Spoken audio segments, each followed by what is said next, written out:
ರುದ್ರದೇವರ ಸ್ವರೂಪ ಯಥಾಯೋಗ್ಯ ನಮ್ಮ ಅರಿವಿಗೆ ಬರಬೇಕಾದ್ರೆ ನಾವು 6 ದಾರಿಯಲ್ಲಿ ಹೋಗಿ ಶಿವನನ್ನು ಅರಿತುಕೊಳ್ಬೇಕಂತ.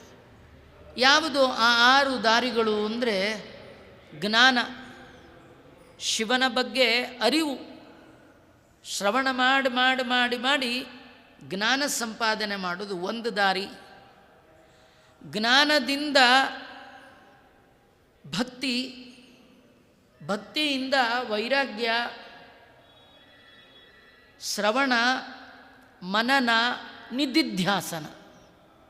ಶ್ರವಣ ಮಾಡಿ, ಮನನ ಮಾಡಿ, ನಿಧಿಧ್ಯಾಸನ ಮಾಡಿ, ಎಲ್ಲದರಿಂದ ಜ್ಞಾನ ಸಂಪಾದನೆ ಮಾಡಿ, ಜ್ಞಾನ ಪುರಸ್ಸರವಾಗಿ ಭಕ್ತಿ ಮಾಡಿ, ಜ್ಞಾನ ಭಕ್ತಿಗಳು ಪರಿಪಕ್ವ ಆದಾಗ ವೈರಾಗ್ಯ ಬರುತ್ತೆ.